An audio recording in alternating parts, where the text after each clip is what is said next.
Okay, so let's talk about calciphylaxis. This is such an important disease to understand and recognize. Okay, some high yield points is it's a complication of end-stage renal disease. The vast majority of patients with calciphylaxis have end-stage renal disease, have uremia. They are either in need of dialysis or actually on dialysis. That's the most common time where you see it. There are rare exceptions, but usually they're going to be end-stage renal disease. It is a really terrible disease. It's painful and miserable, and it has a high mortality, unfortunately. What it starts as is painful purpuric areas that eventually will progress into necrotic ulcers, or eschars is the other name for that, which is a result of this, the accumulation of ischemia. And pathologically, what you're going to see is calcification around small vessels, usually in the subcutaneous fat, and also scattered granular calcifications in the fat itself. You may also have various amounts of necrosis, thrombi in vessels, and sometimes in the dermis you can have angioplasia, which I'll show you in a minute.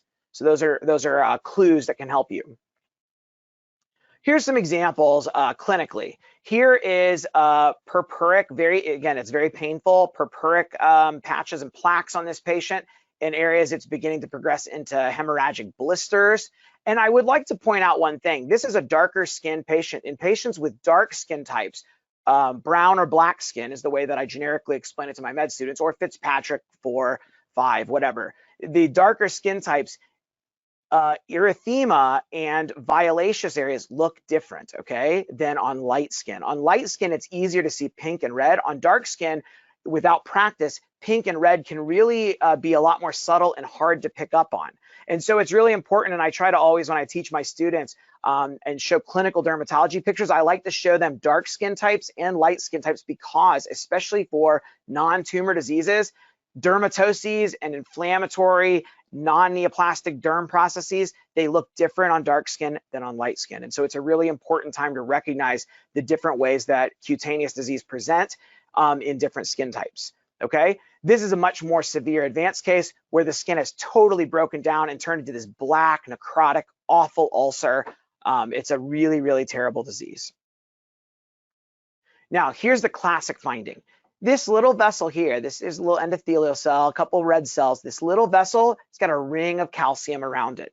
So usually it's the small vessels in the subcutis that are the most likely to show this, and they're going to have calcium in the vessel wall. Now, the problem is that sometimes those vessels can be kind of sparse, and in some cases you won't see them really well. So you got to learn the other patterns that you can see, okay? One of those is these granular, kind of chunky, broken up calcium deposits in between the subcutaneous fat adipocytes, all right? Sometimes they're big chunks, sometimes they're tiny little chunks. They're often fragmented and broken like this. So that's another thing that you'll see. Here's another example. Fragmented calcifications, and then here's a small vessel with calcium deposited in the wall of the vessel. Another case. This is from a really, really florid case. In fact, one of the most dramatic florid examples of calciphylaxis I've ever seen. It does not always look this dramatic, and that's why it's really important to understand this, because sometimes you really have to hunt to find those calcifications. So stop looking at these big chunky ones for a minute and look at these. Those are calcifications too. Look at those out there and down here. You have to learn to recognize the really subtle calcifications because sometimes that's all you're going to have. Here's an example again where a vessel's got complete encasement by calcium, but look at this fine powdery calcium that's depositing out here around it. If you didn't have this vessel, you might really struggle to know if that's really calcium or not. Like in this case right here. I mean, here's some fat necrosis over here. Is this really calcification, or are these fragments of broken down white blood cell nuclei, right? Is this karyorectic debris? It can be really hard to tell. Up here you have a small thrombosed blood vessel, again with little speckles of calcium in the wall. So if you have a case where this is all that you have, the clinical setting's concerning for calciphylaxis, but you only find this little bit of black or a dark purple to black little powder in there, you can try doing a von Casa stain, which will stain these little fragments and help highlight them. It sometimes works. I also do, if I don't find obvious features, I usually do deeper levels, cutting into the block deeper, because again, sometimes the findings are going to be focal in calciphylaxis. And the most important thing is that you need to have a biopsy that samples the subcutis.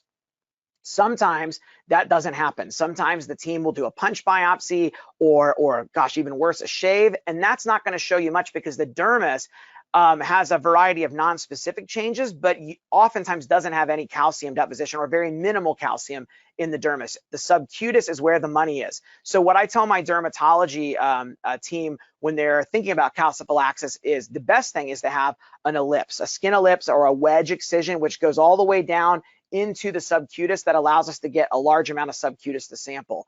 Sometimes that's not always feasible, and when it's not, the alternative possibility for this and also for other things where you need to sample the subcutis, like paniculitis, for example, you can do a telescoping punch or a double punch biopsy, and that's where the dermatologist will take the punch tool, punch out a plug of dermis, snip it off and put it in the bottle, and then take that same tool and go back into the same punch biopsy hole, down in and push into the fat, punch out a plug of adipose tissue and put that into the container. And for those of you, I've invited my derm residents and some others to listen in. For those of you out there who are dermatologists, it's important if you do that, please put on the requisition sheet or into the computer entry 2 pieces of tissue in the bottle, because sometimes in the pathology gross lab, we're used to getting a punch biopsy by itself in a bottle, and that little piece of clear fat floating around or yellowish clear fat floating around might get lost or might get stuck to the lid of the biopsy bottle.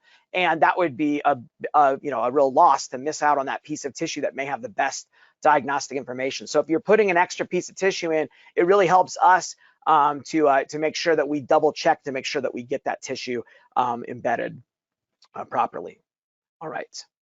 Here's another example where you have more abundant fat necrosis, even with some neutrophils. There are other forms of paniculitis that could begin to produce a pattern like this, like maybe alpha-1 antitrypsin paniculitis or pancreatic fat necrosis, although it usually looks a little different, a little bit more esoteric stuff that's outside the scope of today's talk. But this pattern by itself is not specific, but if you show me this and say it's from a big black necrotic ulcer in an end-stage renal disease patient, I'm going to be really worried about calciphylaxis, and I'm going to hunt desperately to find calcium. And if I don't find any, I'm still going to describe the changes I see and tell them to closely follow the patient and maybe consider doing another biopsy if they're still worried about calciphylaxis. I really want them to stay on it because it's such a serious disease. Now, this is a really cool pearl that's not present in all cases, but when you see it, it can be very helpful. Here's a big ulcer that's been removed for part of a debridement. And look over here away from the ulcer at this stuff. These in the deep dermis here, we have this really robust proliferation of blood vessels. These clustered lobules of vessels that are sprouting up in the dermis. What this is dermal angioplasia, or is basically angioneogenesis, new vessel formation. And the way I think of it is that in calciphylaxis, as the calcium deposits build up in the vessels and thrombi start to develop, you begin to get ischemia that eventually causes the skin to die. But I feel like that process doesn't happen overnight, like say in angioinvasive fungus. I believe that it must slowly begin to build up over time and then eventually gets to a point that it's so severe that the skin does die and break down.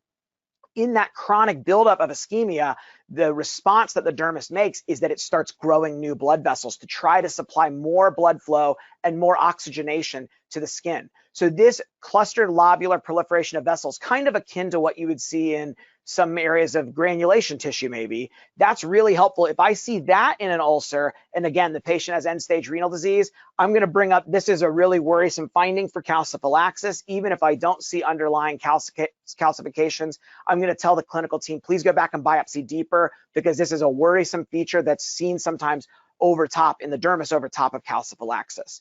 The other time where you can see this, again, you can see it in the setting of maybe a chronic ulcer or granulation tissue, but you can also see it in the dermis, particularly in the lower legs, in patients that have chronic arterial insufficiency. They have chronic low blood flow, like from peripheral vascular disease, and over time, the dermis begins to get more vascularity, it begins to get fibrotic, and an increase in spindled fibroblasts in the dermis. So when I see that increase, kind of the word I use for it is busy. The dermis has got more stuff going on than usual, more vessels, more fibroblasts, more collagen. When I see that, particularly in the lower leg, that's another thing I keep in mind is chronic vascular insufficiency, and I can recommend the clinical team to get a Doppler ultrasound of the patient to see how their blood flow is. So it's an important clue to recognize. And again, look, everything we're talking about today, none of it's tumor, which is, I think, what makes a lot of derm path harder to general pathologists, because there's so much in it that is not tumor, not neoplastic, and there's a lot of clinical understanding that has to happen. But you know what? You don't have to know all the fancy Latin names in dermatology to be able to help out, to be able to just give the pattern of disease, the pattern of what you're seeing, and to call up the derm and say, I'm not really sure what this means. Here's what I'm seeing.